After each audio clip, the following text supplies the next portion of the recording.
State, a team with a lot to play for, real postseason aspirations, hoping for a good week here in Lexington. Yeah, a month ago, Mississippi State was in a position that looked like they were a sure lock to grab a top 16 national seed because of their great pitching staff. But then slowly as April went on and SEC play went on, they struggled a little bit. Rightfully so. The SEC is the best conference in the country, but their pitching staff is going to need to step up in this tournament to maybe try to win 3 games to still have a chance to grab a top 16 national seed. Can they score a few runs? They probably only need a few, because Sam Ricketts' team is elite, top 10 in the country in ERA, WHIP, and strikeouts per 7.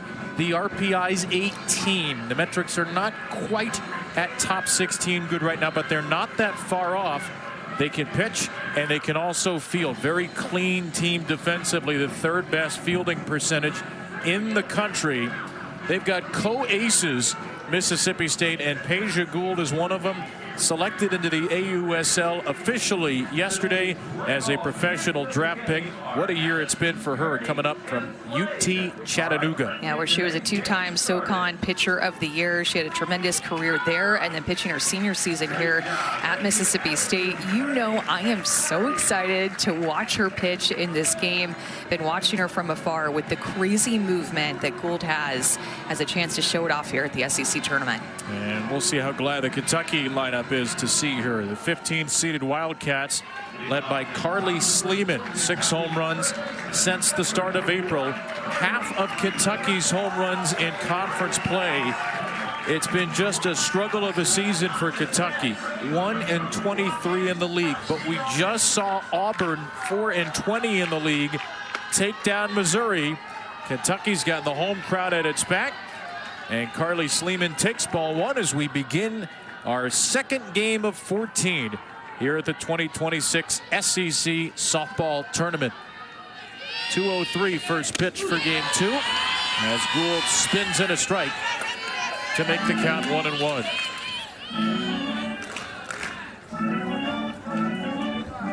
Sleeman, Allie Blum, and Peyton Plotz are the top 3 for a Kentucky team that has 9 right-handed batters against the spin master Gould. Wildcats 26-28. So like Auburn, they enter the tournament 2 games under 500, which means they'll need 3 wins this week to be eligible for the NCAA tournament. In the dirt to Sleeman, it's 2-2. Well, Sleeman has been a force to reckon with for SEC opponents with the way that she's been crushing the ball this season. One of the big-time bright spots in this Kentucky offense. She is a power hitter against the best pitching in the SEC. She strikes out swinging here, though. We're excited to see Peja Gould spin in person, and she's off to a strong spinny start. Yeah, she'll throw in the low 60s, really won't get above 64 miles an hour. She has insane movement. High whiff rate on all 3 of her drop ball, curve ball, and changeup. The pitches that she will lean on the most. That last strikeout was on a drop ball inside. Ball. Drops one outside to Allie Blum, the Kentucky second baseman. Allie's been the Wildcats' #2 hitter most of the season and putting up big numbers, 382. This ball spins off of her bat and there's no play. Sometimes the spin coming out of Gould's hand is so odd that the spin coming off the bat can be even stranger, and it's an infield hit for Blum. Yeah, and because Ernstis went for the ball and Romero was so far away from second, Gould felt like she had to make that play on her own because she didn't feel like Romero was going to get to first base in time to give the toss. So she felt like Gould did. The only chance she had was to tag her with the ball. But that crazy spin off the very end of the bat is due to that curveball that she just threw. That's a little bit off speed. Is that a mistake by Ernstis, or was she simply fooled by that weird spin? I think she was just fooled by it. It looked like it was coming at her, so she went for the ball, and then all of a sudden it took a left turn for us toward Peja. Good power hitter here, Peyton Plotz. A junior from Lexington, has started every game in right field this year. A 2.5-year starter who had a monster season a year ago. Ball. Kentucky has just struggled all conference season long after a pretty good non-conference. They beat Auburn in their SEC opener. They were 19-4. How about the break on that ball? That is a UFO. Like the height of that pitch as well. Like it was starting on the inside corner and then it ends up in the left-handed batter's box. Well, snap throw to first is late by Des Rivera, trying to pick Blum. Mississippi State is so strong defensively, very well drilled. They've made huge improvements. Don't be surprised if Des Rivera tries to do that again. 2-2 for Plotz. In the dirt to run it full.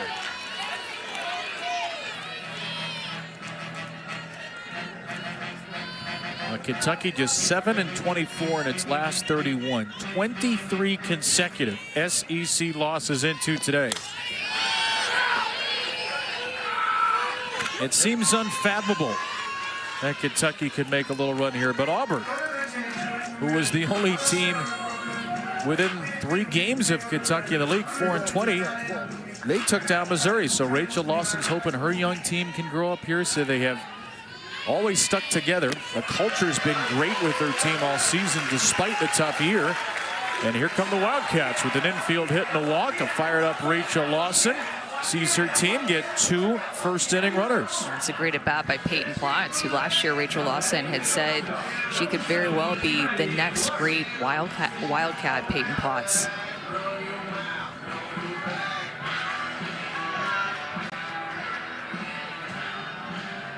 First of 3 seniors in the lineup for Kentucky is Maddie Clark. And Clark is hit by the pitch from Gould.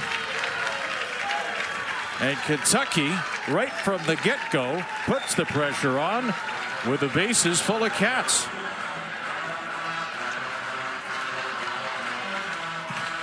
Maddie Clark hit by a pitch for a team-leading 6th time.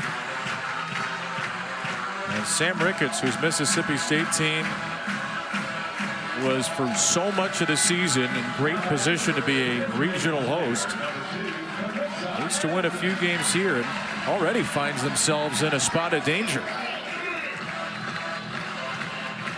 A senior Carissa Hamilton from Flat Rock, Indiana, has had a career best season, steps in. Hamilton does have 2 grand slams on the year. 2 of her 10 home runs have come with the bases loaded. And she falls behind 0-2. And not only will Gould throw her curveball to the outside corner to these right-handed hitters, but she'll also throw it backdoor. So it looks like it's going to start at them, and then it clips the inside corner right at their knees. Hamilton off the end of the bat to shortstop. The throw home is there. Good play by Morgan Stiles to get Blum at the plate for the second out.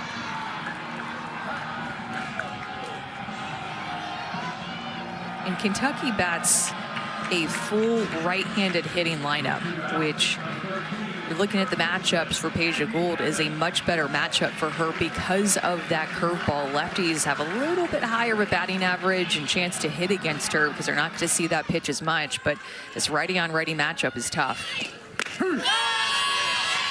6th of 9 straight righties is the freshman Abby Hammond. Young woman who is going to be a big part of the future here in Lexington from right down the road. Lexington Catholic High School, a 2-time Kentucky Gatorade Player of the Year. And what an opportunity she has in her first postseason at-bat. 1-1 with the bases loaded is swung on and missed. And Gould is 1 strike away from getting out of this mess.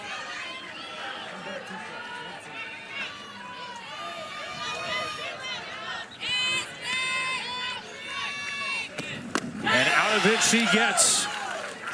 Kentucky loads the bases with one out, but Peja Gould holds them to nothing. This drop ball. We talked about the curveball with the movement across the plate. How about this drop ball movement down? Got 2 chases against Hammond with the bases loaded for that strikeout. Peja Gould looking good early on.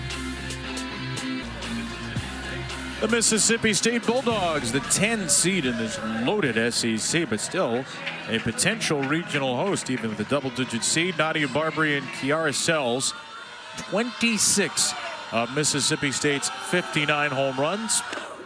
And they'll face Sarah Hendiges, the senior, in the circle for Kentucky. Throwing the most innings on staff, the senior, Rachel Lawson, told us just yesterday she knew that she wanted to give her the ball. Just a lot of confidence in Hendiges with the season on the line. We have used her the most this season.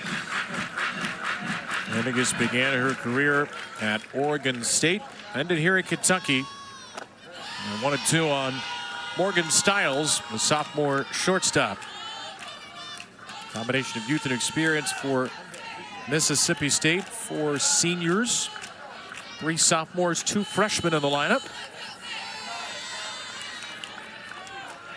They just have not hit in SEC play, Mississippi State, despite their great pitching. Bulldogs just lost a series at Ole Miss over the weekend where they scored 3 runs in 3 games. And they're averaging 2.6 runs per game in SEC play. That ball flipped out of play by Stiles. We've seen Sam Ricketts have some teams with huge hitters. Mia Davidson, the centerpiece of Mississippi State from a couple of years ago. Big boppers. That's not the makeup of this team. It's more pitching and defense oriented. As Stiles is down looking to start the game for Hendiges. Looks like just a fastball that paints the inside corner here. Maybe a little bit of screwball action, getting it inside, finding the bottom of the zone. Hendiges will really move the ball around. She has a great changeup. That's a centerpiece of what she throws. She will locate her fastball on both sides of the plate, mix in a rise ball and a curveball too. Really has a good toolbox that Rachel Lawson can pull from. Ball 1 to the senior, Nadia Barbary. A second team All-SEC a year ago. All defensive team third baseman. Now for Mississippi State, which has really been struggling offensively, what do you look for in their at-bats early? I want to see them being aggressive. I feel like this is a team that at times can get themselves out, so being aggressive on the exact pitch that they're looking for. And right now Hendiges is throwing a lot of strikes, so they're getting a lot of strikes early in the count. I heard Tori Vidal is talking about working the count, wanting to see them go deeper into the counts. If Hendiges is going to be right around the plate a lot, I want to see him be aggressive and try to get a mistake early. Inspired by the magic of Pink Pony, the stuffed unicorn hobby horse who lives in the dugout, perhaps. When you score a run, you have to ride Pink Pony down the dugout. So if Mississippi State takes Pink Pony out for a lot of rides, it's a good day. Good take by Barbary there. Tipping off speed pitch by Hendiges. It's 2-2.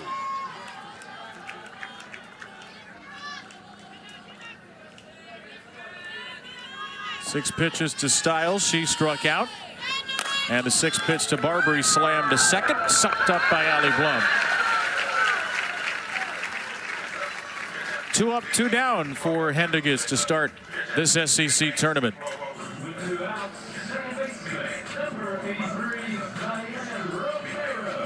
Mississippi State's lineups have changed dramatically down the stretch. Case in point, Zion Romero, who's only started 27 games, has 16 hits on the year, is batting 3rd. She's batting 3rd in part because her teammates are struggling, in part because she's been the Bulldogs' hottest hitter. Don't worry about those numbers. Her last 7, she's 9 for 22 with a double and 3 homers, plus a couple of walks.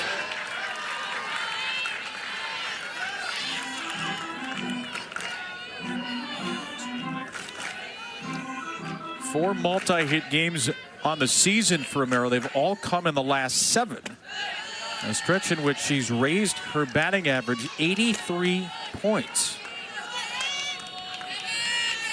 And Coach Ricketts had said she's been getting her best swings early in the count. She's been working on that the past couple of weeks of just attacking early.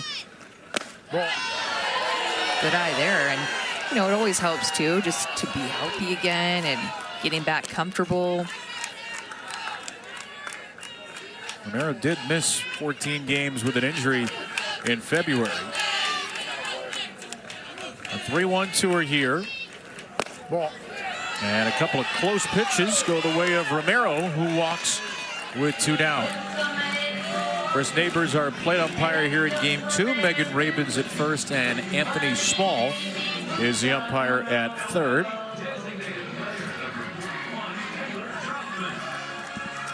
As Taylor Troutman, the freshman, steps in as the 4-hitter, another very recent change. Going into the regular season finale, Taylor Troutman had only started one of Mississippi State's last 15 games, and then she hit cleanup, walked twice in 3 plate appearances. She bats fourth again as she misses a changeup for strike 2.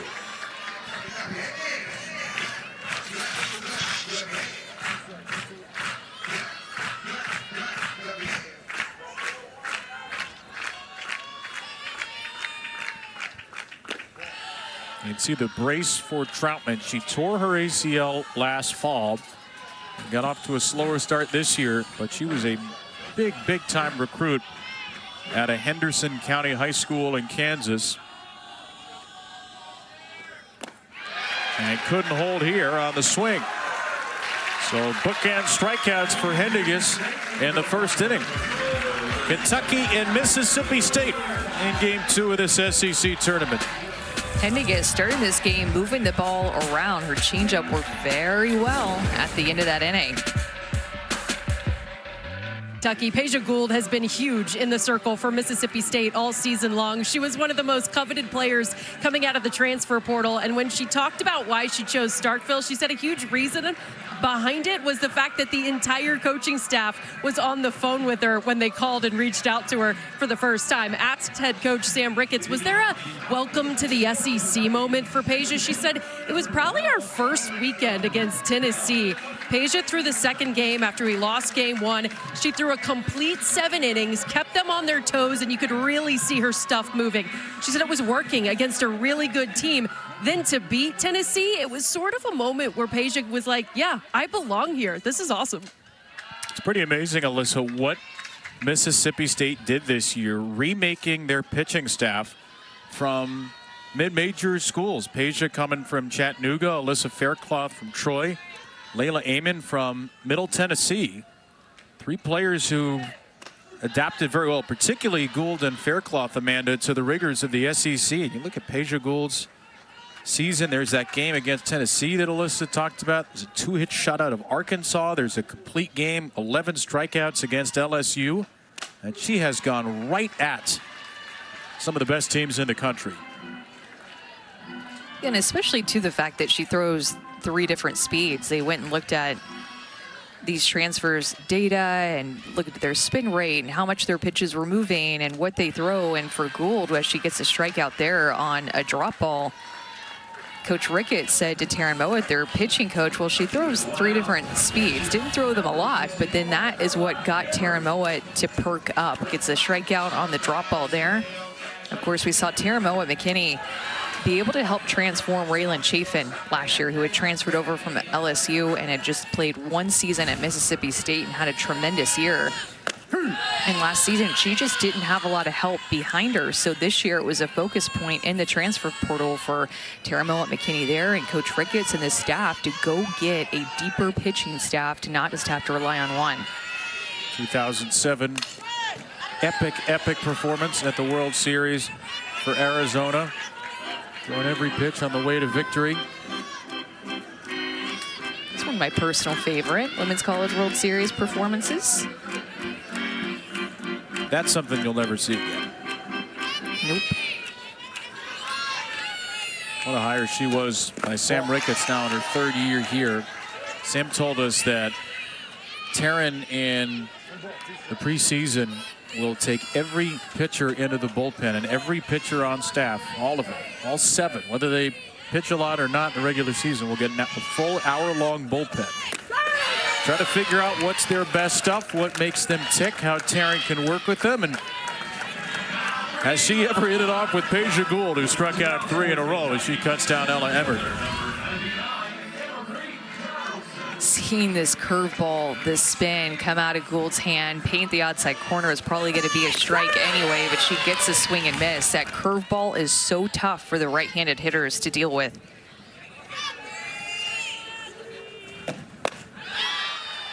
And then has that down and in spin with a drop to Emery Donaldson. I'm so glad we have Peja Gould to the tournament, where we have all of the cameras and the toys and the slow-mo looks we do. It's pretty mind-blowing. These are flying saucers out of her hand. Donaldson gets a pretty good swing on it, but flies out to Kinley Keller at center. 2 Ks for Gould, who's through 2 scoreless.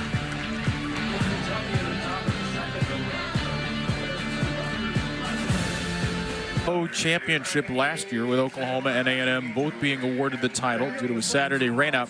We have 6 champions in the last 5 years.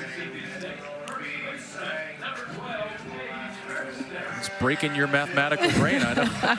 I was crunching the numbers, trying to figure it out, but 6 at 5. I was there for the co-champs in the rain, so I'm very aware of what Let's happened hope that last doesn't year. happen. That was such a bummer to what was a great SEC tournament last year. Had some memorable moments with Bree Ellis in Arkansas, and then Arkansas-Oklahoma was a terrific game. Oklahoma is the 1 seed this year, Alabama the 2, Florida the 3, and Texas, the defending national champion, clocking in as the 4. So maybe a Texas OU Red River rematch in the semifinals. We'll see. Well, Sarah Hendiges is off to a brilliant start as she has struck out 3, punching out Paige Ernston. Well, and all 3 strikeouts have been on different pitches. So here she goes to her curveball right at the outside corner, gets a little bit off the edge, and Emmert helps her out some. But Hendiges is just hanging out at the knees, living on both sides of the plate, and not staying on one side for too long. Just off the plate here to Kiara Sells. If Mississippi State's going to go on a run this postseason, Kiara Sells will probably be a big reason why. And she gets jammed here and pops out to second. Moved her way down to the lineup, trying to take some of the pressure off, but Sells makes another out here.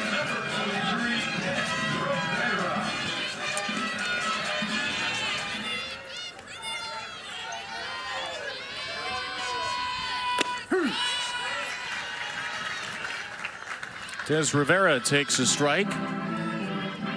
Now this is an unusual matchup, as a napkin has just gotten loose in right center field. Okay, Allie Blum just gave up trying to track that down in the wind.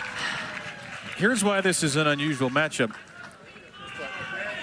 Des Rivera and Sarah Hendiges used to be battery mates at Oregon State. So you'd have these two together in games and bullpens and fall ball all the way out in Corvallis. Des Rivera goes to Iowa for a couple of years, ends her career here at Mississippi State. Hendiges to Kentucky. So teammates together in Corvallis. Remember, Oregon State made the World Series 4 years ago, and now they're trying to keep their careers going in the SEC. How about Rivera? Just started far west, hung out a little bit in the middle of the country, and then ended up more on the east side of the country. So she's kind of gone across and down a little bit. Give her another couple of years, she'll be in Madagascar. They have a good program. The investment that's going into Madagascar softball, you wouldn't believe the NIL budget they have out there. Hidden gem.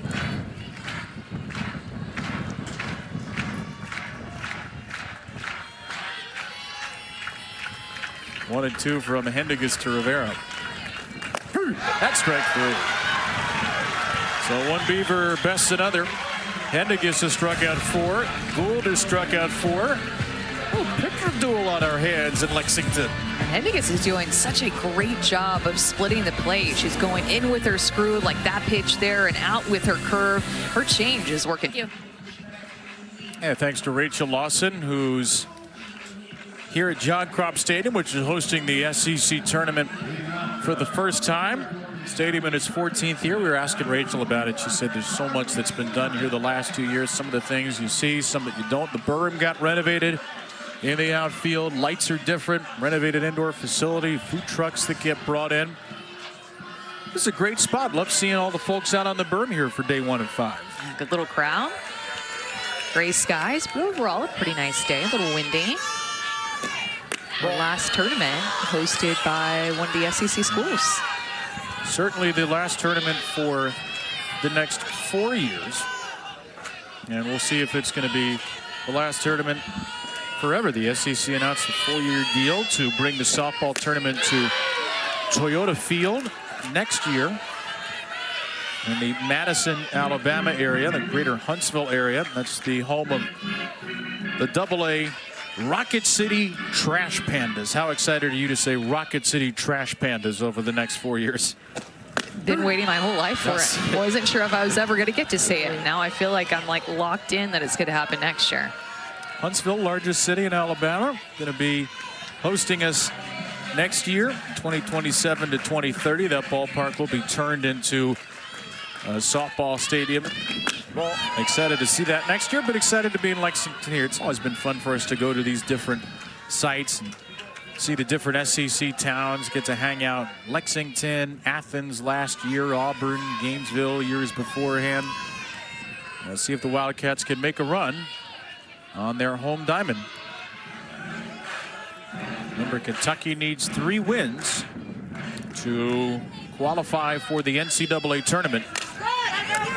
Off the hands of Sleeman, and a high throw is there from Nadia Barbary, the SEC all-defensive pick at third base a year ago. Well, and Rachel Lawson had said that this is a big practice week for them leading into the SEC tournament because they are the host team. They had a bye week before coming into the tournament, so they just had a lot of time to focus on themselves. Every SEC school has a bye weekend where they don't have any games against SEC opponents. You can choose to just take that weekend off, or you can play a non-conference. Nice pick at short by Stiles. And the nation's third best defense by fielding percentage has been terrific early as she robs Allie Blum. And Morgan Stiles was at second base last year. Remember, Kylie Edwards was at shortstop. She transferred to LSU, so Mississippi State had to find a new shortstop this year, and Stiles has just fit in beautifully. Look at her go to that backhand, one hop across the diamond with the long throw. Nice play by Stiles. Started every one of the Bulldogs' 55 games over there. Peja Gould, after loading the bases in the first inning, has retired 7 straight Kentucky hitters. Peyton Klotz with a pop-up. Make it 8 in a row. Just an 8-pitch inning for Peja Gould. 8-9-1 coming up for the kids from Starkville. For the stars of yesteryear in Lexington, and maybe one of the stars of the future right there, Peja Gould, who in her only season in a quote-unquote major conference in softball, has delivered quality start after quality start for Mississippi State. A 2.13 ERA, and just yesterday, Amanda, she heard her name called in the AUSL draft, going to the Oklahoma City Spark in the second round. So her and Maya Johnson, the left-handed pitcher from Belmont, will be on the same team. What a combination there with those two. Would have been Belmont Chattanooga a year ago. Right, exactly. Transformation, Peja Gould to come here and get to compete in the SEC and against better competition and grow with Tara Moe at McKinney and get a chance to play professionally. And remember, Erin Koffel, who played at Kentucky, one of the Kentucky greats, was the AUSL inaugural season MVP last season. Had a heck of a season last summer. Kicks off again in about a month. We'll roll through. I mean, we're in the thick of it now, folks. If you're a softball fan, this is softball nirvana. I mean, We got SEC tournament. Sunday is Selection Sunday. Find out the field is 64. That fly ball into right field. They're tracked down by Plotz. Regionals next weekend. 16 teams advance to Super Regionals the weekend after, and then it's OKC and a World Series trophy to hand out. And then right after that, roll on into the AUSL. Some college players will maybe get a short reprieve from Oklahoma City and then head off to their 6 professional teams. Strike one to Kinley Keller. Sarah Hendiges has been terrific for Kentucky today. In the game, the Wildcats must win to keep their season alive. Keller, the 9-hitting freshman, takes ball 1. Hendiges has kept every pitch at the knees or below. If she's getting a strike called, it's right at the knees. If she's missing, it's down. She's not leaving anything up. It's really what she's best at. Another good pitch there, just right at the knees. I mean, curveball, screwball, working down in the zone with her changeup, spotting up a fastball. Something that she has worked on this year is just trying to go more up in the zone because of how solid she is down and the scattering reports being on her that they know that she's going to be throwing down like that. I mean, just missing a little bit low, but my goodness, that is such a good pitch.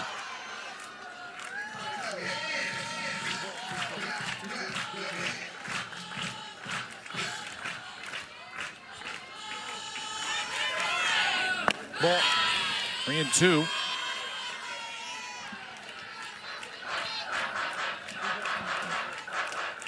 Keller snapped an 0 for 17 a couple of series ago with a 3-hit game at Texas A&M. Freshman from New Braunfels, Texas. Lines this ball to the gap in right center field. Keller's got 1 base. It kicks off the glove of Plotz, and she'll make it 2. A double for the number 9 hitter, Kinley Keller, is Mississippi State's first hit. And if Hendiges is going to keep throwing this curveball to the righties, somebody has to go up there and take it away from her, like Keller. Great swing, looking for that half of the plate. Against somebody like Hendiges, you choose in or you choose out. You know that you're going to get both, and when you get the pitch that you were looking for, you drive it like Keller out of the 9 hole. So second time through the order, a strike to Morgan Stiles.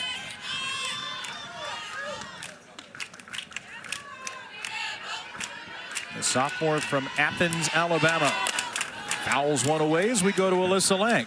Morgan Stiles likes to warm up by hitting dry, black-eyed peas, something she started with her travel ball coach, Slade Stewart. She said, if you can hit a pea, you can hit a softball. So here she is literally pregame today, warming up with her bag of dried black-eyed peas. Pretty cool.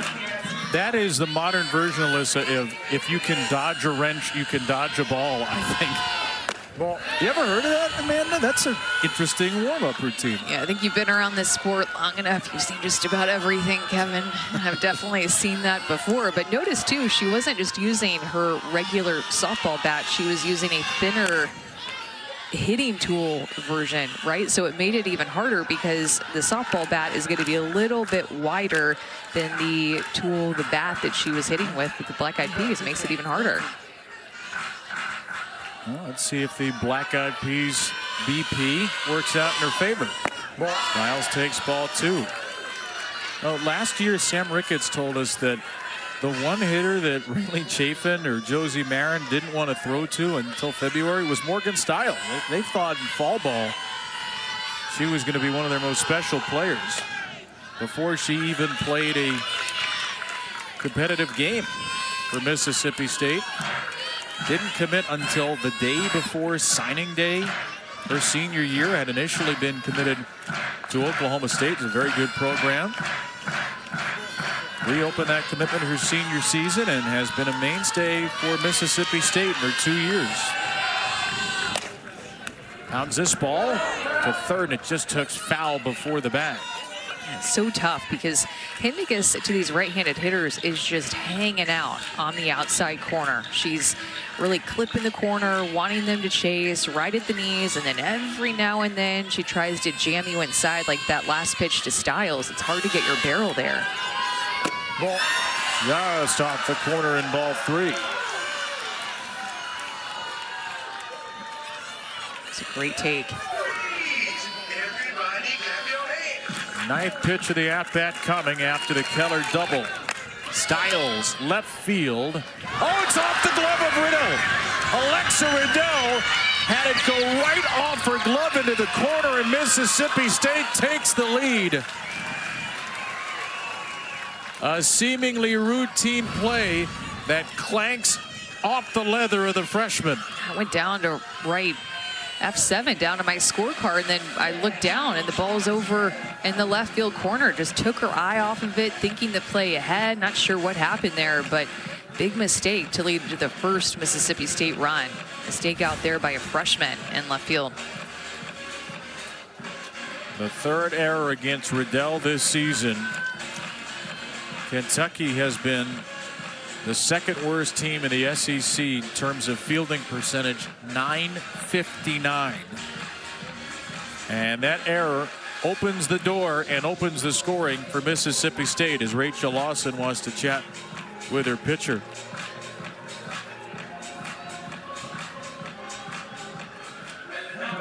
Well, Mississippi State gets the first big break of this SEC tournament opener.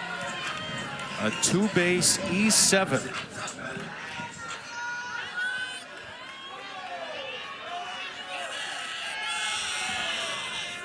Now Nadia Barbary. Ball.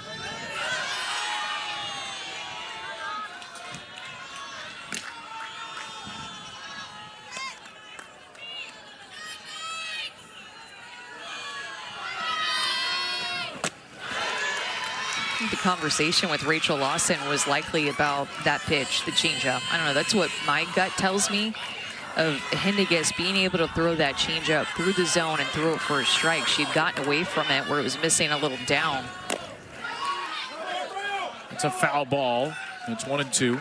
And when she's able to hit that pitch for a strike or throw it through the zone, it just makes everything else look better. But out of her hand for a few of those pitches, it was just an easy take for these Mississippi State hitters because it was just bouncing in. Back-to-back changeups get her ahead. And Barbary fouls away a pitcher on the outside, still 1-2. Remember, in between innings, Nadia Barbary was the one in the middle of the huddle for Mississippi State before they went into the dugout, just trying to pump them up. She is a leader for this Mississippi State team, was the one with the voice in between innings. Well, she was the one with the voice. Sam Ricketts told us during the Ole Miss series. Mississippi State had its heart broken twice in that epic rivalry that is Mississippi State Ole Miss, walked off on back-to-back games. And Barbary working another deep at-bat here. She'll see a seventh pitch from Hendiges. Styles saw 9 before reaching on the error.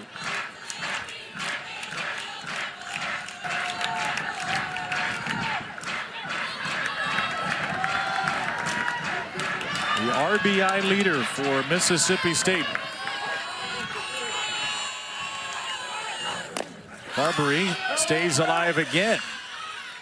Just barely getting a little bit of that changeup.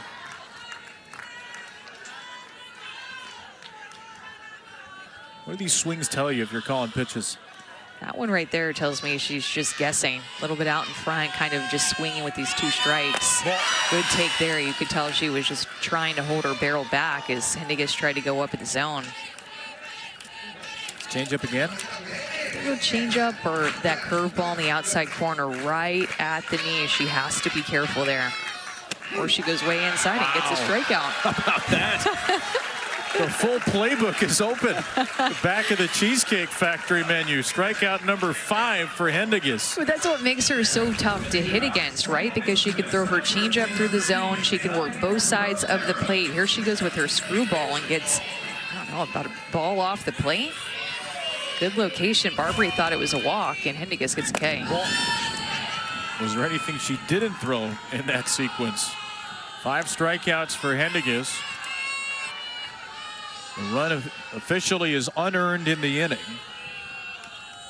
As Zion Romero swings away on 1-0, pops it up.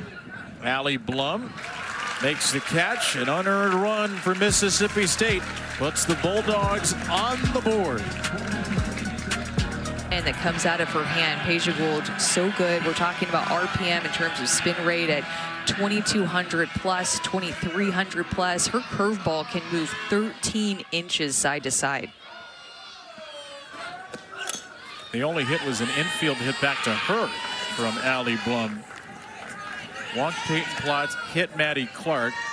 Bases loaded, 1 out. Got out of it with a fielder's choice ground out and a strikeout. It's 8 in a row retired by Peja Gould. 8 out of 13 first pitch strikes as she faces Clark for a second time. How do you not be in full-on guess mode as a hitter against her? That's a great question. I mean, it is very difficult. Maybe you can tell a little bit from her body and where she strides. You're just kind of looking to see where that pitch starts at, and that's what makes it so difficult to me, because even that changeup tunnels the same way out of her hand like her drop ball that's coming in at 64, 65 miles an hour. It has the same shape of the pitch as well with her changeup as her drop ball that she's gotten several strikeouts on. Clark back to Gould. A little trouble with a backhand, but zips a throw to first for the out, and has retired all 4 leadoff hitters. That's what Sam Ricketts was talking about, just how unique Peja Gould is. I mean, with the way that hitting has developed, 70 isn't the way that 70 was 10 years ago. Now 70 is the norm. So you bring in somebody like Gould, who is all about spin and miss hits off the end of the bat, like that one there. And it just throws hitters off because they haven't seen anybody like Peja Gould really all year. She is so unique in the way that she pitches.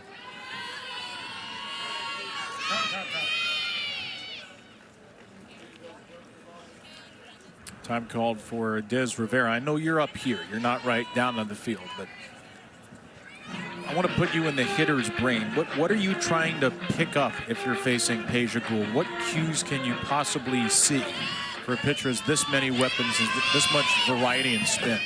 Yeah, I think the first key is to see something up, because she wants you to chase her drop ball and change up down in the zone. She wants to throw that like shoelaces high down in the dirt. So see something up, and then with her curveball, you have to be able to stay on it and recognize, is that pitch going to slide off of the plate by about a foot, or is it going to be more on the plate where I can stay on it and actually make contact with it? So that a lot of her swings and misses on her drop ball are pitches that are falling off the table, wouldn't even be close to being strikes, but she gets chases on those pitches.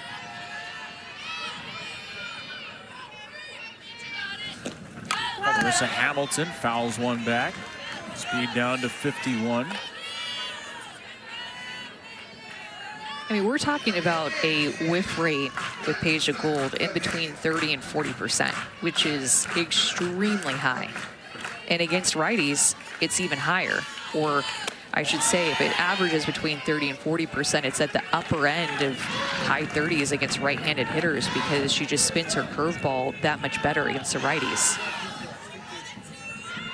Mississippi State team that's got the second most strikeouts in the country, 463. Here's a fly ball to left by Hamilton. This one's blasted to the scoreboard.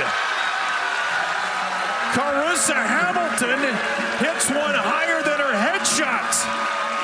And a Hamilton hammer ties the game in the 4th in Lexington.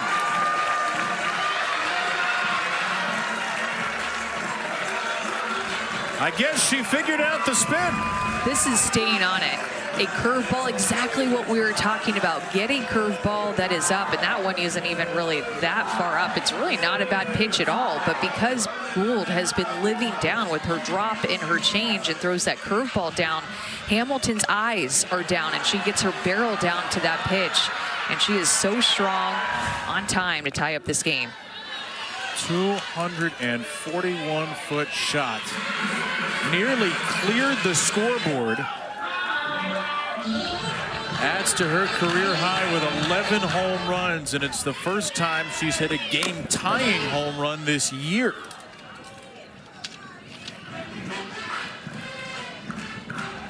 What a swing by Carissa Hamilton, the senior.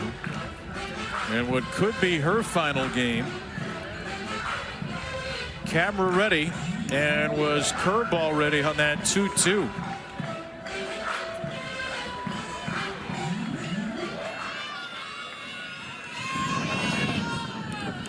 There's Abby Hammond now. Hammond drives one to left field, following Hamilton's home run with another extra base hit. She slides in with a double as the senior and the freshman go back-to-back with big swings. And here comes Kentucky. Just like Hamilton going down to get the curveball, look at the angle of Hammond's bat when she goes down to get this drop ball. She drops her barrel down to this pitch. I mean, look at this angle here. She split grip as well to go down and get it. That pitch is about a ball off the plate,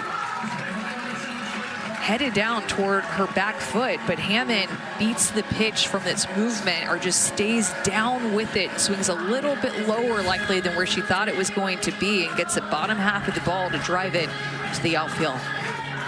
She's out of the game for a pinch runner, Katie Hershey, but Hammond makes her mark here in the 4th inning.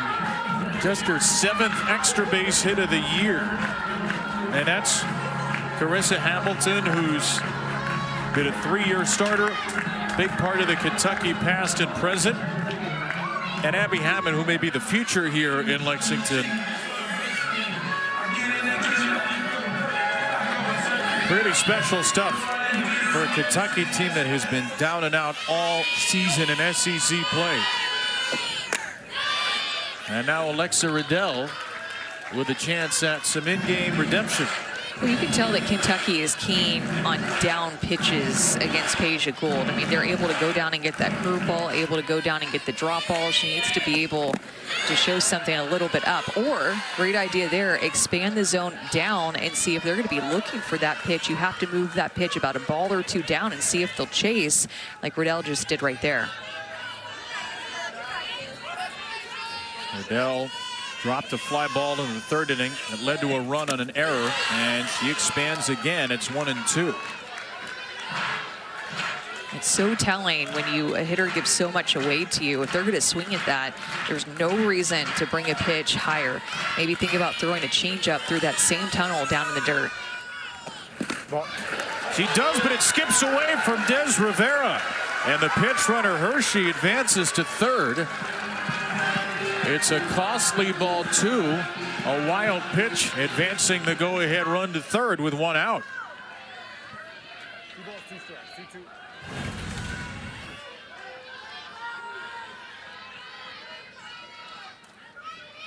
Rivera in the face mask. 12th wild pitch of the year for Gould. You could tell, Kevin, when Rivera went to block that, she was late to get her right shoulder around the ball. It ended up being after it hit off of her that her right shoulder tried to angle that ball in front of her. It's the difference between that ball staying in front or bouncing off of her. 6 pitch to Riddell. Gets her back to it. Down to 3rd base.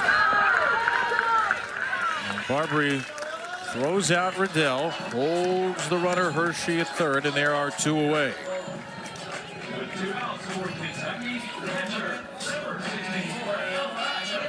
And it'll be Ella Emmert to try to give Kentucky the lead. Redshirt senior from right here in Lexington. Emmert wears that C on her jersey top for the 3rd straight year. She grew up loving softball, loving Kentucky, and wanting to go to school for healthcare. She's accomplished all 3. Majoring here in human health sciences. And after only 16 starts in her career coming into this year, she started now 44 games. Ball 2-1 to Emmert.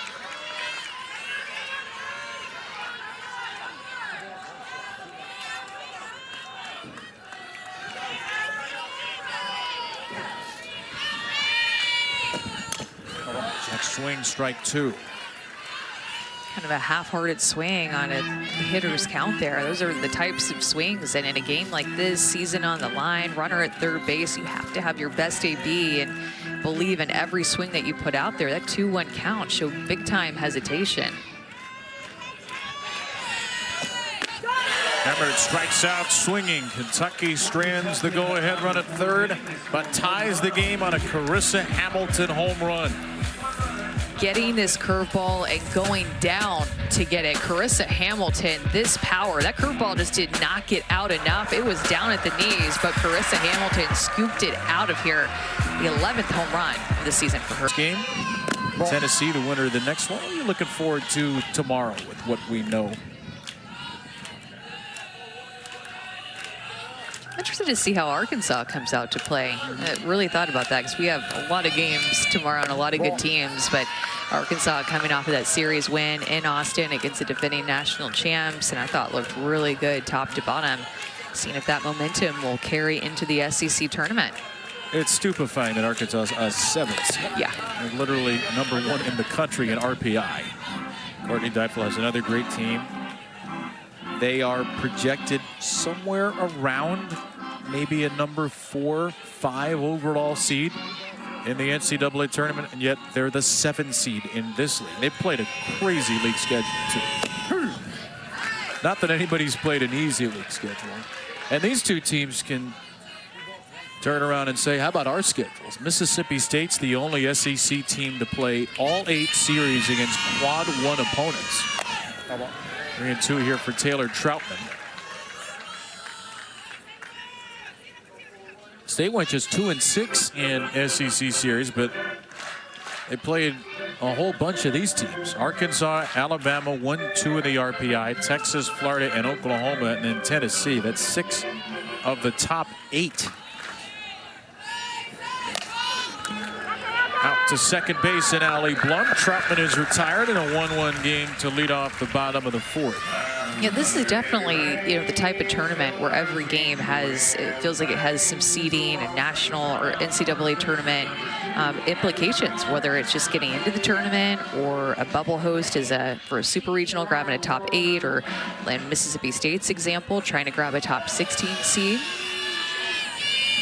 Well, we actually asked Semrick, was it something you talked to your team about, fighting for the top 16? And she said yes.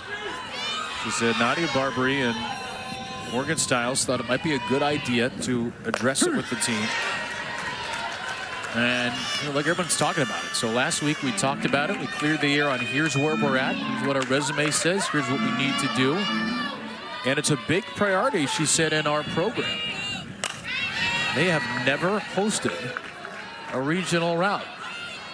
Never been one of the top 16. They've got a very good resume. 18 in the RPI, 12 in the strength of schedule. But the folks who are in the projections business think Mississippi State's a little bit outside right now. And Sam Ricketts said, I think we need to win 3 games here to be a top 16 seed. That being said, if they win 2 games, they'd beat Arkansas, who we just showed you is 1 in the RPI. So maybe that would be enough. Sarah Hendiges with strike 3, and of course, you can't beat Arkansas without beating Kentucky, and Sarah Hendiges is making that an increasingly difficult task. She's not giving in. I mean, you could tell that this is a veteran, experienced pitcher that has great command on both sides of the plate, being able to move that pitch a little bit up, which is tough because she's just been working right at the knees. So that froze Ernstis. And then the way that she's been able to drop in her changeup, like that pitch right there for a strike, and also get the hitters to chase. I mean, both sides in the change are working.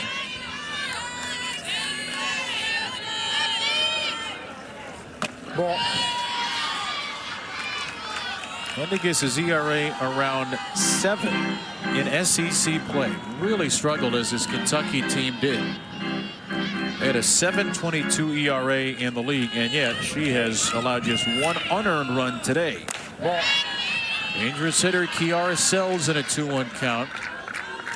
In SEC play, Kentucky walked 116 batters, only struck out 89. Today, 1 walk, 6 strikeouts. Ball.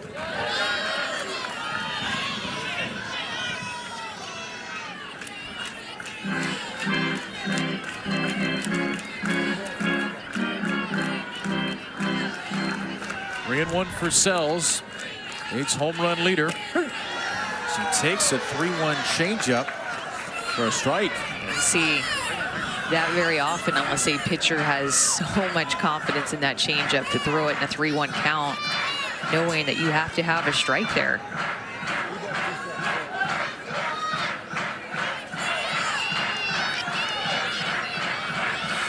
She's going to throw it 3-1. Hard stuff on 3-2. She froze her.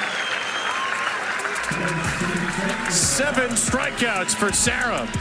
Did you see that face that she gave Emmer when she ran off the field too? Paints the outside corner, maybe got a little bit off the edge. She's loving the way that her catcher's receiving. 100th home runs hit in the SEC this year. This record-breaking offensive year in college softball. A home run by Carissa Hamilton today for Kentucky as the Cats in a 1-1 tie. And Mississippi State turns to Alyssa Faircloth after 4 innings from Peja Gould. Had to come from the other side as the lefty will enter the game and give these hitters a completely different look. Another great transfer that has stepped into this program and has continued to perform at the SEC level. That strikeout number, not a typo, 231, the 4th most in Division I. Faircloth to the 9-hitter Emery Donaldson. A line drive into right field as the sun emerges, settles in Sells' glove. Alyssa Faircloth also has really good movement on her curveball. Her go-to pitch that she throws the most is actually her changeup, which you just don't see very often. She just might have the best changeup in the SEC. And she has a curveball coming from that left-hand side with big bend to it that she will have to be careful throwing in against with all these right-handed hitters. Here's one who's dangerous, Carly Sleeman. Sleeman struck out, grounded out against Peja Gould, who pitched well, but the Kentucky swing started to get a lot better in the 4th inning. So Sam Ricketts makes the change. Here's the changeup, fouled away. The line for Peja Gould: 4 innings, struck out 5, only walked 1. About that 4th inning homer to Hamilton.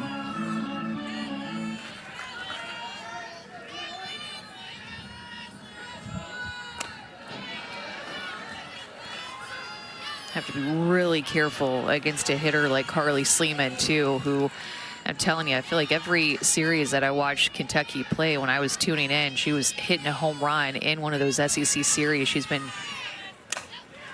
very good against top pitching, but Faircloth able to actually jam her there on that hitter's count. Sleeman 0 for 3. 2 up and 2 down for Faircloth. Here's Allie Blum.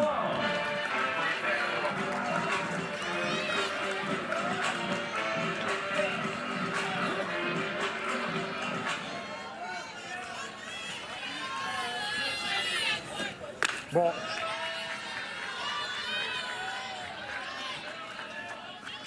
Faircloth has been amazing this year. And this past weekend in Ole Miss, 21 strikeouts to 1 walk in 13 1/3 innings. Allowed just 2 runs earned, and she struck out 14, shut out Ole Miss, and allowed just 1 hit in a Game 1 win. Pitcher who was at Troy the last 2 years. Had a 4.61 ERA as a freshman at Troy. Last year at 2.87, less than a strikeout an inning. Her numbers have soared in the SEC. Working with Taryn Moe at McKinney. Ball. That changeup is so good, Kevin, that her whiff rate on that pitch is between 50 and 60%. You just don't see the numbers like that. I mean, that means 1 in every 2 changeups that somebody swings at, they're swinging and missing. That ball kicks off the glove of the first baseman, Richardson. Abby Grace Richardson, who came in as a defensive sub last inning, could not handle the hot shot from Blum, who was 2 for 3. This is going to go down as what looks like a hit, but this is a play that it has to be made, especially in a tight game like this. 1-1, you got to have your pitchers back. Your offense isn't scoring a lot of runs. You have to find a way to glove that ball and get the out at first.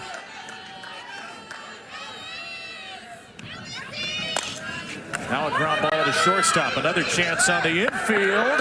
And Stiles just gets the hustling Plotz. Will Kentucky challenge? Rachel Lawson is coming out, and Rachel Lawson will call for a challenge.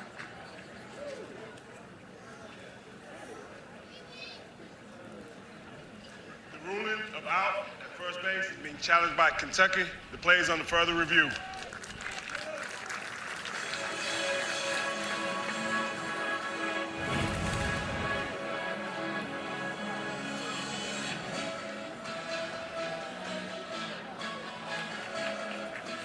Boy, is that close. It's so close.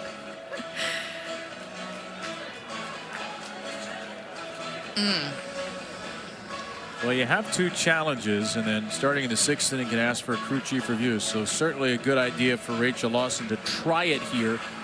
But the call on the field was out. Now, it's not just when the ball's in the glove, right? When do the fingers of the glove start to close around the ball? Almost simultaneous, it appears, with Plotz's foot hitting the base. I really don't know about this one. This one's a toughie. Well, our rules expert Christy Cornwell is here. Christy, what do you see? Well, I agree with you. This is a very, very close call. We're going to have proof one way or the other to change the call. Review, the play on the field is confirmed. The runner is out. Kentucky has 1 challenge left. And it didn't seem like Christy they had proof, so Kentucky loses a challenge. Faircloth with a scoreless 5th, and we're still 1-1. Some of the sights of the SEC tournament, day 1, game 2. Kentucky, 23 straight SEC losses. But in a 1-1 game here on its home field against Mississippi State, only 1 hit for the Bulldogs. Sarah Hendiges has been magnificent, striking out 7 and not allowing an earned run. The only run scored in an error by the left fielder Alexa Riddell. Bulldogs will pinch hit here to start the bottom of the 5th. Anna Carter will bat for Des Rivera. So Hendiges retired her old Oregon State teammate once, and now Carter comes off the bench, takes a strike on the 80th pitch for Hendiges today.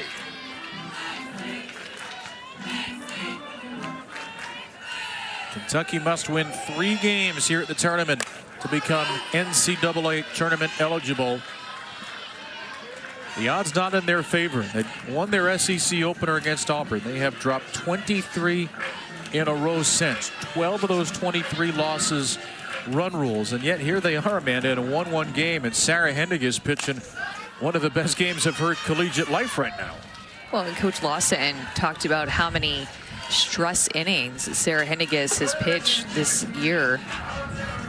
Something that, you know, they track, they monitor when runners are getting on base and just feeling a lot of high stress innings. So basically just did not 3-up, 3-down inning. So, I mean, no bigger stress innings or stress game than when your career, your college career is on the line, like she's pitching here. She told us that she knew Sarah couldn't stay low and just throw the changeup to get through an order 3-4 times. And Rachel Lawson's called a game fitting of that knowledge. She's really varied the pitches for Hendiges. A lot of hard stuff, has gone up in the zone. I mean, how many Mississippi State hitters have even hit the ball hard? I think just one. I think it was Kinley Keller. I think that's it.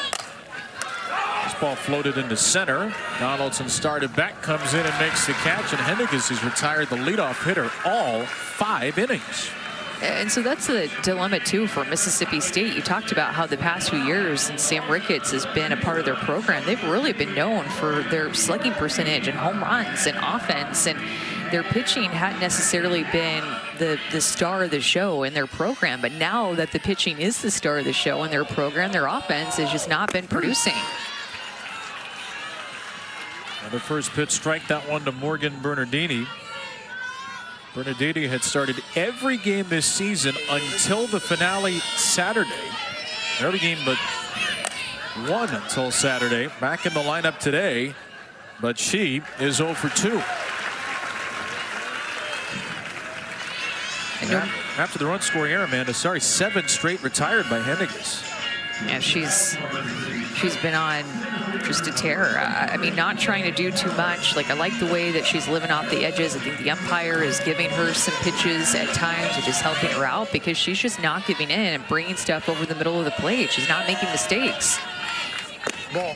Like that. Like, that's a prime example that when she misses, she's missed in. Or if it's throwing outside to a right-handed hitter, when she misses, she's missing a ball or two away. She's not missing on the plate. She's missing a little bit down, and she's missing off the corners.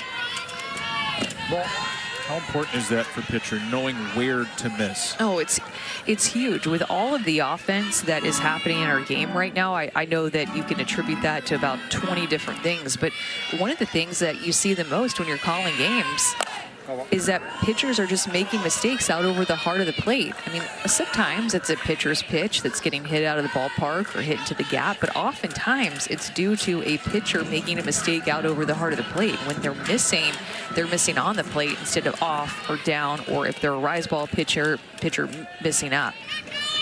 Ball. For another great example, when you just watch her pitch right at the knees, both sides of the plate, it's not spinning probably at 2,200 RPMs like we saw from Peja Gould, but she's just doing it in a different way.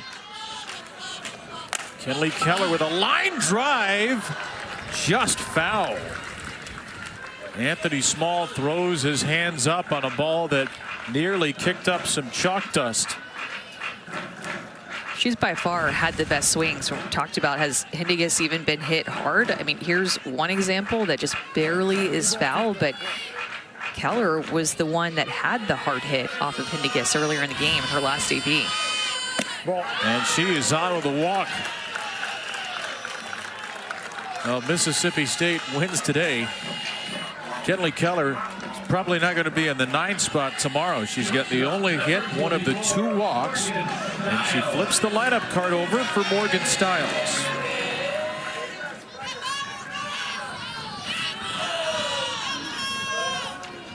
Stiles reached on that error by Riddell in the 3rd that brought in the only run. And First Neighbors will brush off the plate after strike 1. Pitch counts at 94 for Henniges.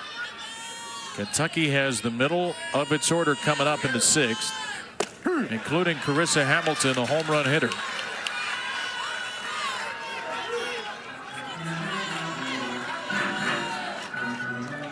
Arkansas gets the winner tomorrow. Game for a round 2 Eastern first pitch, 1 Central.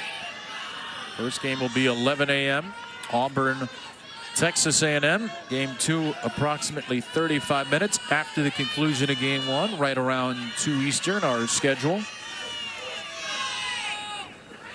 Stiles slaps it foul.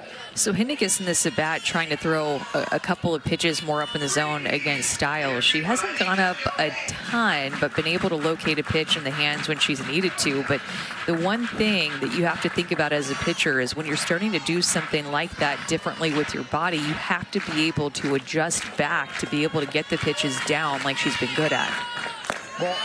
So with your body, it's a different body position when you're trying to throw the ball more up in the zone like she's presented here to Stiles, and it can kind of throw off your rhythm a little bit because you're putting your body in a different position to throw more up than down.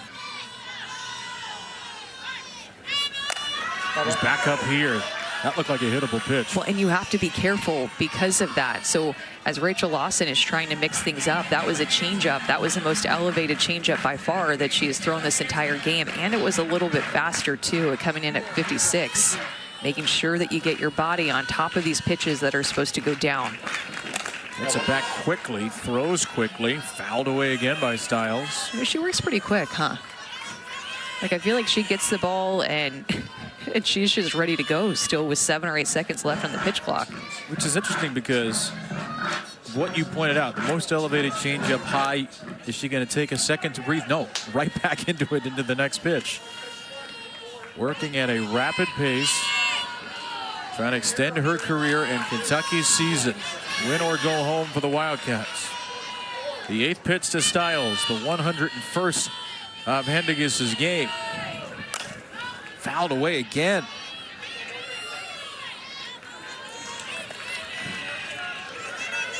At this point, Mississippi State has gone deep into some at-bats. I mean, Hendiges has already thrown 101 pitches here in the bottom of the 5th inning. They've seen everything that she's had. Stiles fouled again. You can tell with this at-bat, she is just making her work, getting rid of in, getting rid of out, getting rid of a changeup.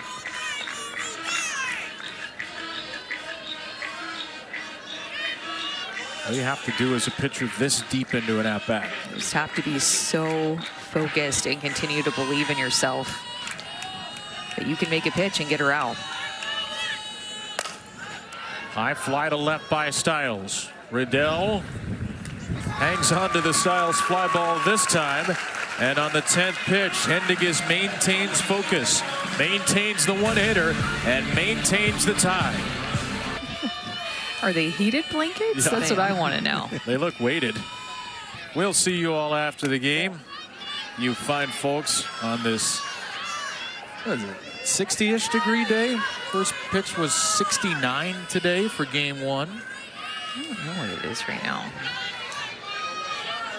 If only there was some way to find out. That's not possible. 2-0 for Maddie Clark from Melissa Faircloth. Something that apparently Dari would like to have on right now. It says it's 71 on Amanda's weather app. 71 degrees? Wow.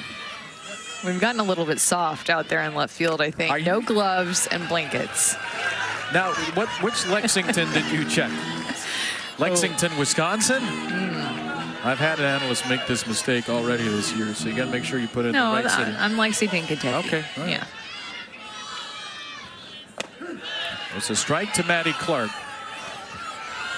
So here are the Kentucky Wildcats. There you go, 71 degrees.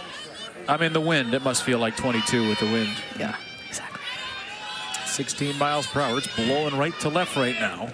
That's a leadoff walk from Maddie Clark. Kentucky has the leadoff runner on. The first time either team has put the leadoff runner on today.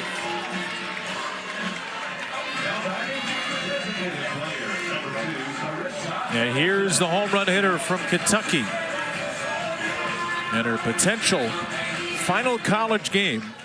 It will be if Kentucky doesn't win. Carissa Hamilton. Yeah, this is off of PJ Gould in the 4th inning. Went down and got a curveball. It was only 59 miles an hour, and Carissa Hamilton said, okay, I'll supply the power behind that one. Tied up the game. Only run that Kentucky has scored. It's been a low-scoring game. A little pitcher's duel here in the first round. Hamilton in for the cycle early this year against Northern Illinois. She doubled and tripled in the same inning in the 5th inning to finish that off. Just the 2nd player in Kentucky history to do so. A couple of South Carolina fans ready for game 3. Gamecocks and Ole Miss.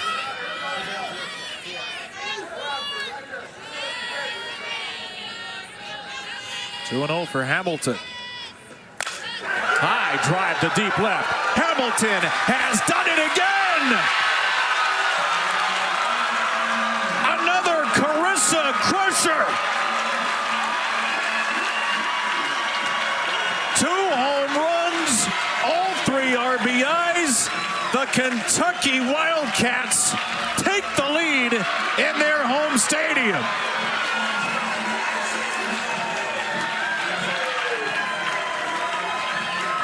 How do you not have a big smile watching Carissa Hamilton not only crush this curveball out of the hand of Faircloth, one of the most respected pitchers in the SEC, but celebrate with her teammates? The jump in between first base and second base, her hitting it over the scoreboard for the 2nd time or into the scoreboard.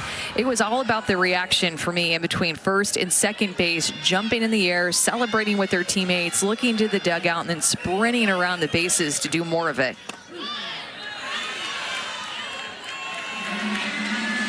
The Kentucky Wildcats, who have lost their last 23 SEC games have the lead. Carissa Hamilton with a multi-home run game. A couple of years ago, Carissa Hamilton helped start the season for Kentucky with a tie-breaking home run off of Nigeri Kennedy the opening weekend of 2024. So there is some real power in her bat. 26 career home runs. It's been 2 months, almost to the day. It'll be 2 months tomorrow since Kentucky last beat an SEC team. They have been run-ruled in more than half of their losses, and here they are against one of the best pitching staffs in the country. They've got the lead with 6 outs to go after Auburn took down Missouri early. A chance for 2 absolute stunners here on the first day of the SEC tournament. By the way, for Hamilton, who once again is acutely aware of the camera, it's her 3rd career multi-homer game. 2 of those 3 against Mississippi State. Just something about the kids from Starkville. She sees maroon and she sees red. Strike 1 to Alexa Riddell after Faircloth came back to strike out Abby Hammond.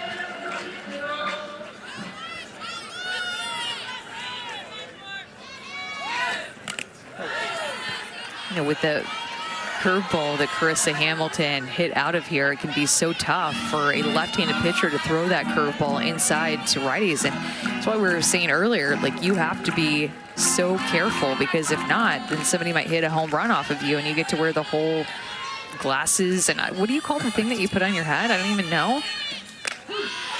Fun headset? I don't know what to call it. What, like, now I want to know what those are actually called. I know we got beads, but a couple of back-to-back strikeouts after the home run, but the damage has absolutely been done by Carissa Hamilton and her headgear. Yeah. Looks something like the citizens of Whoville wear and how the Grinch stole Christmas. In this case, maybe it's Big Blueville. And there's the first Amanda silence of the weekend. Resounding boos from the crew. AKA from Alyssa down. And Amanda. I got a thumbs down from Alyssa too. That's horrible.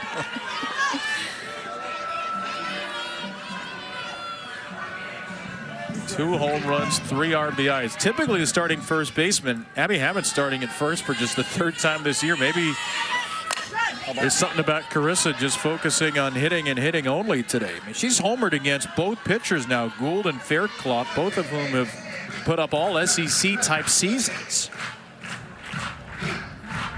One of the best 1-2 punches in college softball, and Carissa Hamilton has given them not 1, but 2 punches.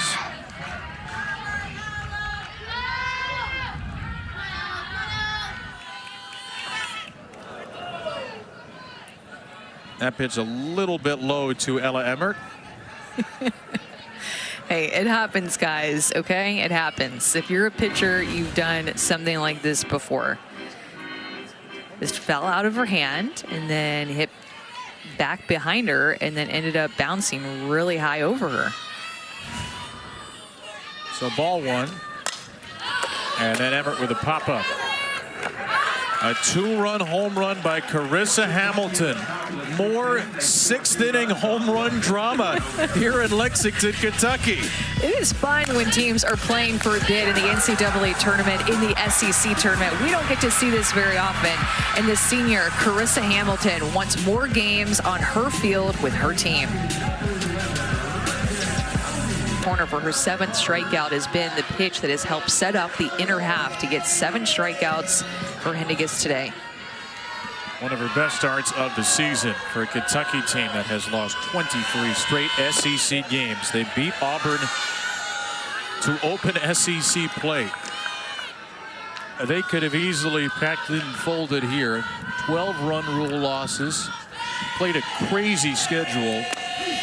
Look, it's always crazy in the SEC as Henniges gets strike 1 around the outside there, but They played Alabama, ranked number 2 at the time, Florida, who was ranked 3rd, Oklahoma, who was ranked 3rd, Texas, who was ranked 4th, Tennessee, number 9, Georgia, 11, A&M, 15, and Auburn. They played all of the top 6 seeds in this league, plus Georgia, who's the 9th seed, and then Auburn. So it's always a gauntlet. Kentucky just got the worst schedule luck you may ever see. And here they are against a Mississippi State team that needs to win games here to be able to host a regional. Well, and if they don't end up hosting a regional, there is no national seed that will want to see Mississippi State come to their regional with the pitching staff that they have. Nadia Barbary pokes one the other way. That's in the gap. And Barbary kicks off the 6th inning by stretching out a double. The first hit for Mississippi State since the 3rd inning, and it comes from their hits leader, Barbary. And their first extra base hit of this game. Barbary able to go with that outside corner pitch. It's a curveball that she just stays on. I love the way that she just barrels this pitch up, and Hendiges has been pitching her on the outside corner. And finally, she goes up and makes an adjustment, 3rd time against her, and just goes with it. State will send in a pinch runner here.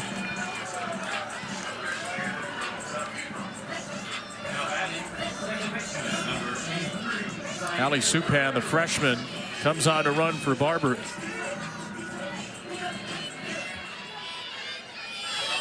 So the tying run at the plate, Zion Romero, hottest hitter for Mississippi State. 110 pitches deep now for Sarah Hendiges.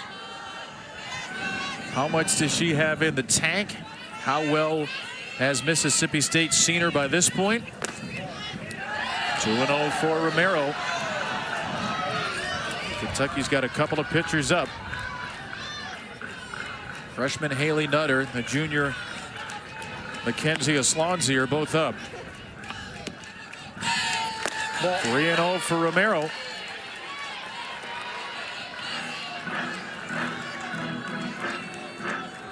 Mississippi State has never had 2 runners on at the same time.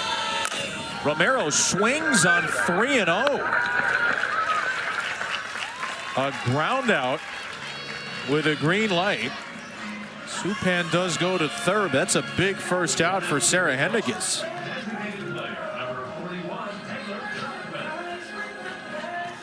Good thing about that out is at least it was productive to advance her 60 feet closer to scoring, but interesting to swing on that. Tying run, Taylor Troutman, tied up. It did not go, according to Anthony Small. 3-1 is the Kentucky lead here in the 6th. Let's look at the swing. One of those check swings that could go either way. 1-0 pitch. Ball.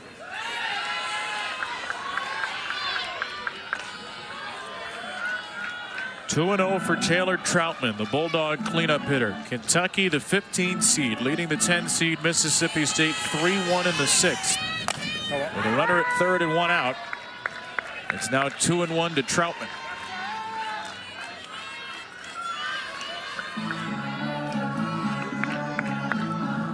Taylor has struck out swinging, grounded out to 2nd. Supan, the pinch runner at 3rd with 1 out. 3-1 Kentucky. 5 outs to get here in the opening round. The 2-1. Strike 2.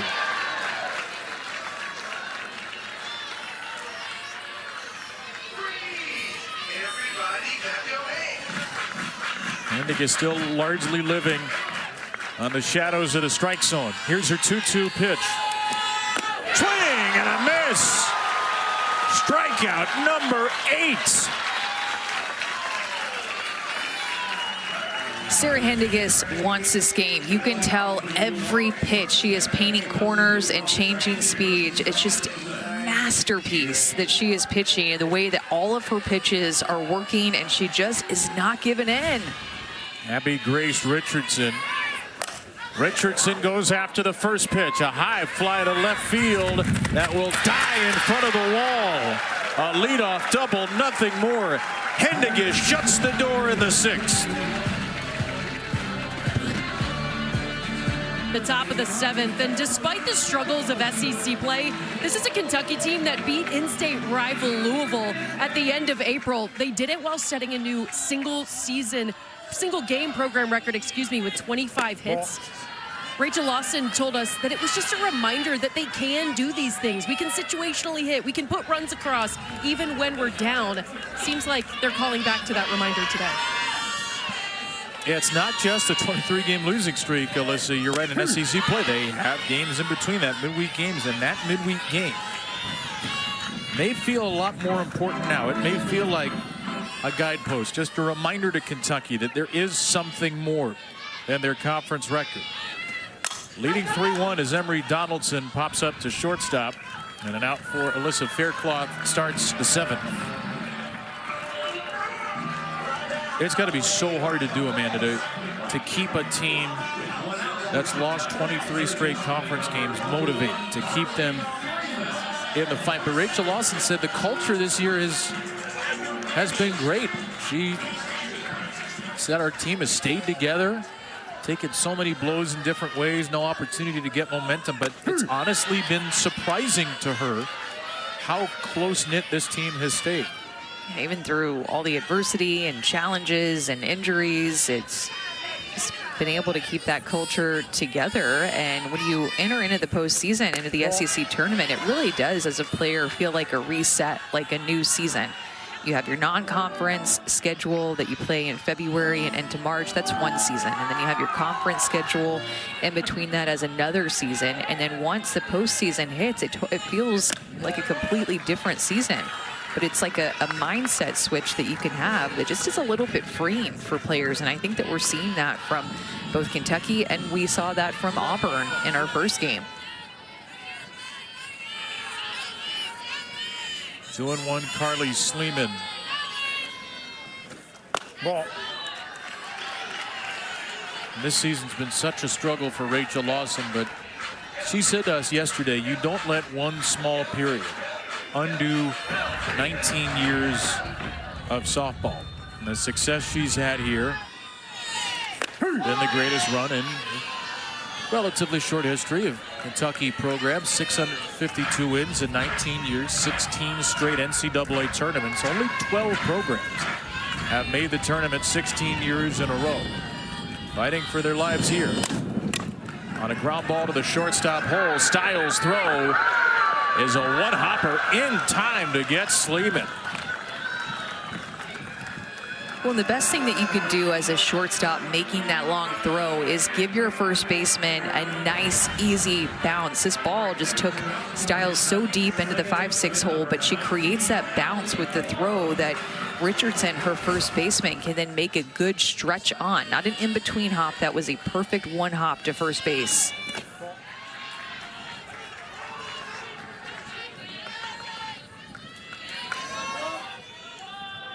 In the home 7th, Mississippi State will have Kiara Sells leading off the inning. 6, 7, and 8 due up. Fouled away by Allie Blum.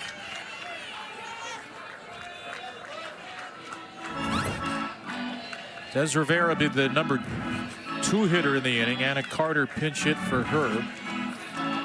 And then Tatum Silva's currently in the game in left field in the spot of Morgan Bernardini. So we know it'll be Sells. Not sure who after that, as Faircloth jumps ahead 1-2. But it will be the bottom of the order for Mississippi State, which has just 2 hits, 2 walks, and 1 unearned run against the brilliant Sarah Hendiges. Blum elevates 1 foul.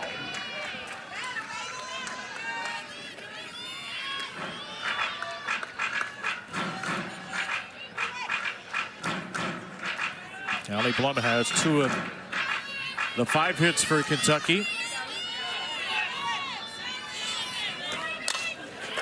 And Blum puts a charge into this ball to left center. Nice running catch by Keller ends the inning. A 1-2-3 for Faircloth. Mississippi State needs 2 more to avoid a shocking upset.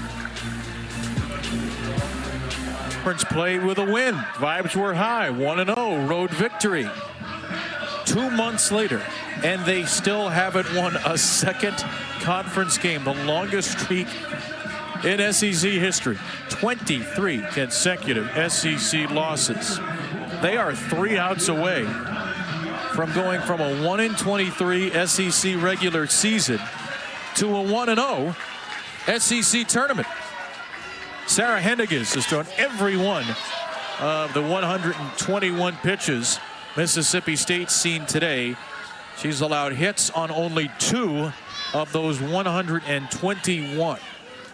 A brilliant performance through 6. Kiara Sells starts the 7th in a 2-0 count.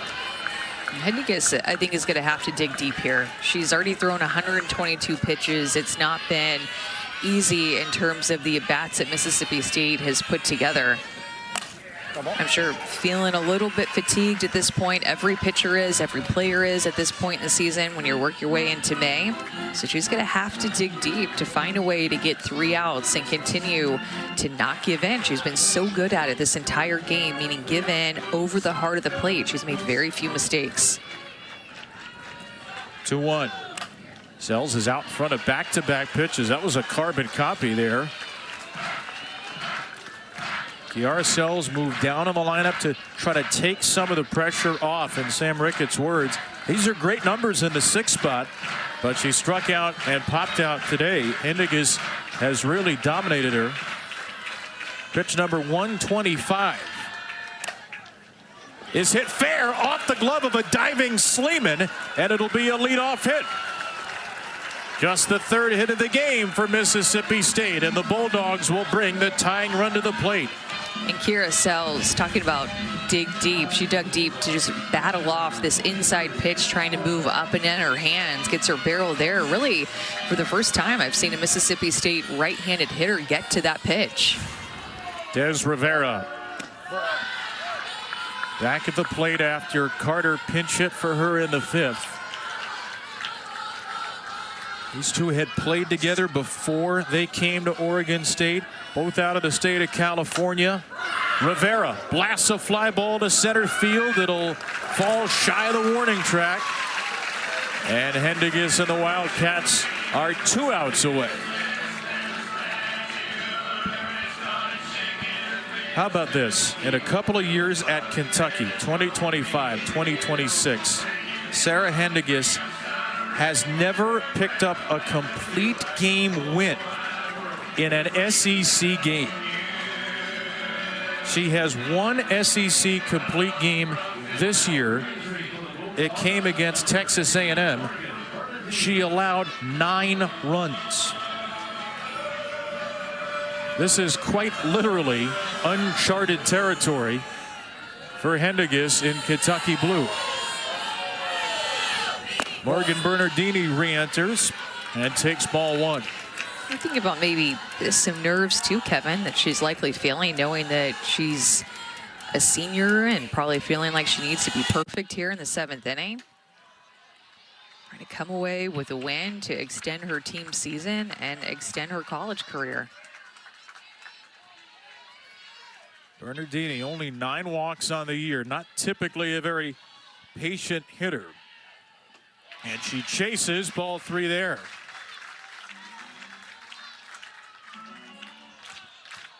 .130 pitches and still getting swings like that. A 2-1. Bernardini gets just a piece. He's still well off balance, though. And that changeup has been the difference maker for Henniges to be able to let her go deep into this game, throwing 130 pitches and still getting hitters to be that far out in front of that pitch. 1 on, 1 out. 3-1 in the 7th. Ground ball to 3rd. Sleeman to 2nd. It's dropped. Blum couldn't handle the throw. Both runners are safe. And now Mississippi State will bring the winning run to the plate. The 2nd worst defensive team in the SEC with another critical error. This one charged to Blum, receiving the low throw. was a little bit low, but as a second baseman covering second, you just have to turn into a first baseman at that point. Just find a way to get it out there and make a stretch. The 65th error of Kentucky's season. Didn't look like it was hit hard enough for a double play, but certainly should have been the lead out. And Mississippi State will send in the other Sells sister, the younger Kalani Sells, as a pinch runner at first.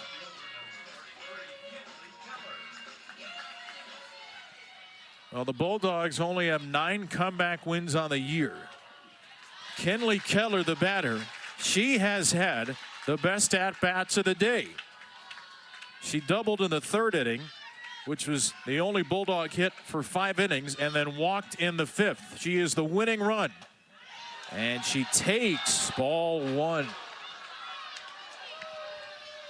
Only once this season in 54 games has Mississippi State come back from 2 runs down to win. Keller takes a strike on the outside, 1-2. Mert has done such a good job back behind the plate, too, with Hendiges. His battery working together in this game, getting low, getting underneath some low pitches and framing him up. Keller, ground ball through the right side. It's a base hit. Everybody will hold. Kiara Sells to 3rd. Her sister Kalani behind her at 2nd. Keller reaches base for the 3rd time. And now the winning run is aboard, and the tying runs are in scoring position. What a game for Kinley Keller, who had 3 hits at Texas A&M a couple of weeks ago, has 2 hits and a walk here. And now Morgan Stiles can tie or win it with a hit. First pitch. Ball 1. You saw Morgan Stiles anticipate an inside pitch. As Hendiges went through her windup, Stiles actually took a step back toward the back line, the batter's box line behind her, anticipating something in. That's what she was looking for in the first pitch of the at-bat. Instead, Hendiges went outside, but Stiles was just looking for that inner half. These right-handed hitters have just not been able to get to Hendiges' inside pitch. 1-1 is grounded foul. She was a little jumpy on that changeup. And it's 1-2. Hendiges' pitch count teetering on the verge of 140. Kiara Sells at 3rd. Kalani Sells at 2nd, the tying run. Kinley Keller, the winning run at 1st. Stiles sees it and takes it. A changeup for ball 2.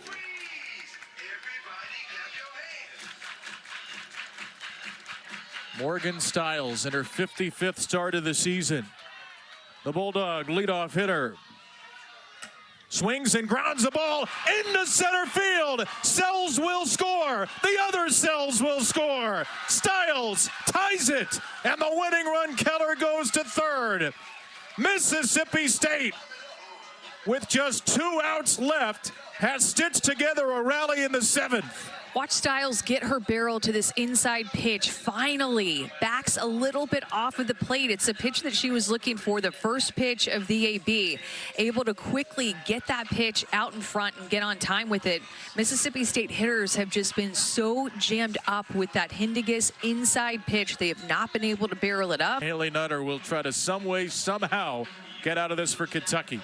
The future of the program, too, for this Kentucky team as a freshman. She had really, really good moments early on in February. And then as SEC play has gone on, she's gotten hit a little bit harder. But I know here at Kentucky, they are excited about Haley Nutter and her future. A really good high school career.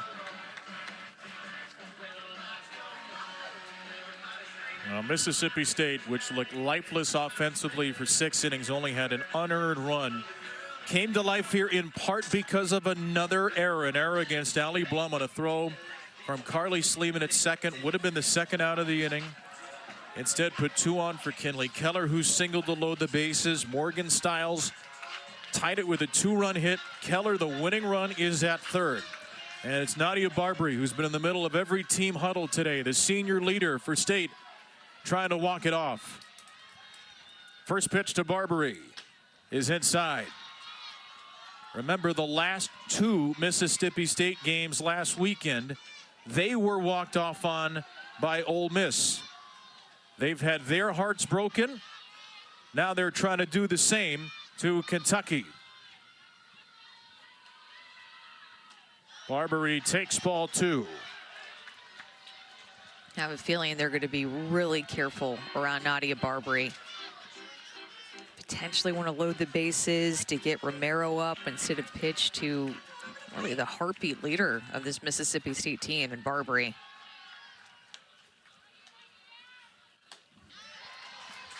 Went after her with a strike. Barbary, a 4-year Mississippi State starter. Her 209th start wearing Bulldog colors today. Here's a 2-1. She squares and lays down a bunt. And now Keller is tagged out. Sleeman got rid of it immediately. Mississippi State tried to squeeze its way to a win, and Kentucky cuts them down. Look at Sleeman. Oh, that did not turn out the way I wanted to, but Sleeman over at third base just knew it. She squared around, and she was on top of it like it was so fast, almost like she knew it was coming. Look how far ahead she is of the base runner there, Keller, and just is right on top of the play. So Zion Romero with 2 outs takes inside. A surprising call there for you? Yeah, very surprising with Barbary up and just her hit potential. I would have liked to have seen her swing the bat there, lift one out to the outfield. So many different opportunities to score with Barbary at the plate, different ways to score, I should say. Now Styles a winning run at second. And a strike to Romero.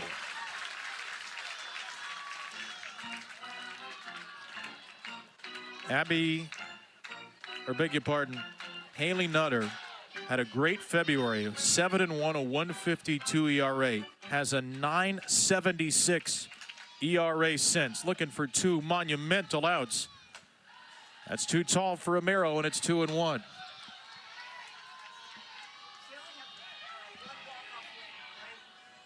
What a crazy day already. And there's still a game to go whenever this ends. South Carolina and Ole Miss next in line.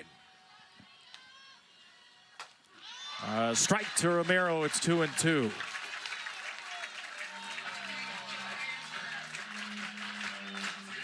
Missed 14 games in February with an injury.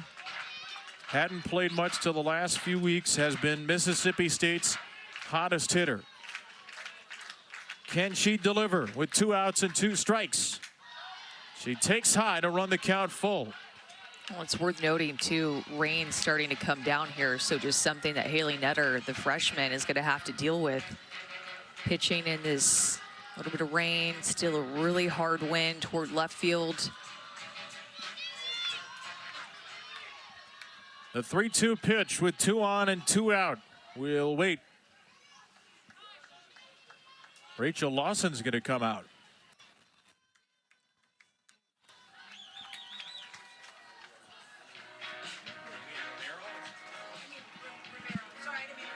Well, it's getting to be poncho time now. A game that is 1 pitch away from being over or 1 pitch away from going into extra innings. We're inside and it's cloudy, so it's a little hard to tell, but the reactions of the fans tells you what you need to know, that it's starting to rain a little bit harder now. And these games were moved up today because of the possibility of rain later in the day. The 3-2 from Nutter to Romero. Fouled off at the plate off the mask of Emmert.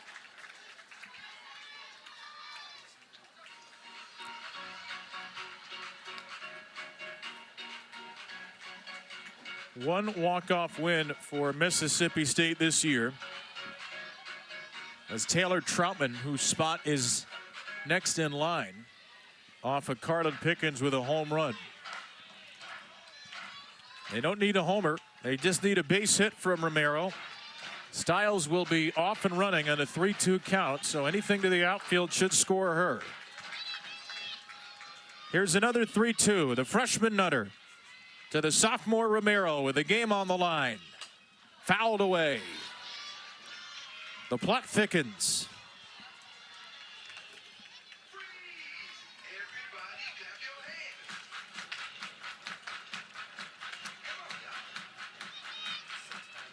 Games featuring the 14 and 15 seeds. Teams that have won 5 combined games have no right to be this good, except in this league, where nothing is easy. Another 3-2. Way outside. Bases full of Bulldogs. The winning run is a base away again. Stiles is 60 feet from freedom. And the only Mississippi State player with a walk-off this year, Taylor Troutman, has a chance to deliver a second.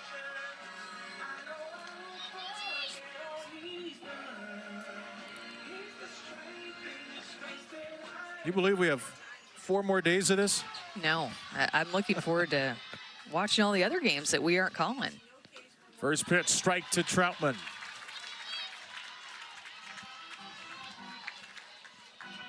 One for 4 with the bases loaded this year. Does have a walk. A hit would do it. A walk would do it. An error would do it. Nutter in the driver's seat on 0-1.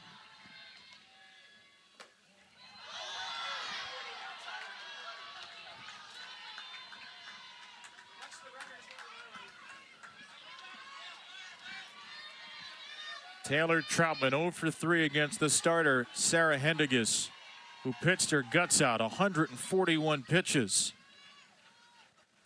Troutman with a ground ball off the glove of the first baseman, Hammond. She's safe, and Mississippi State walks it off. Taylor Troutman with her second walk-off at bat of the year.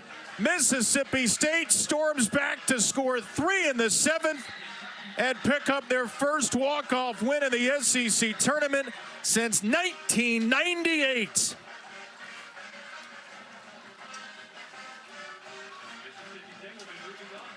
Defensive mistakes on the infield for Kentucky. A tough play for the freshman Hammond, making just her 3rd start of the year at first, and Sarah Hendiges' magnificent start will end up being the final one of her collegiate career. Man, what a game. What 2 games that we have seen so far. It feels so deeply for Sarah Hendiges, because when you talk about leaving it all out on the field, she did that in this start, and she even got to have her last game be right here on her home field with Kentucky hosting the SEC tournament. She just pitched so well. Thought she had a great chance to win. Defense could just not hold up at the end. And Mississippi State showing some fight. 5 hits for them, but the Kentucky 3 errors was tough to overcome. And that final play, Amanda, is ruled an error. 3 errors for Kentucky, 2 in this inning, and there are the tears for Sarah Hendiges. Began her career at the World Series with Oregon State, pitched one heck of a game today, but Mississippi State wins it as we go to Alyssa.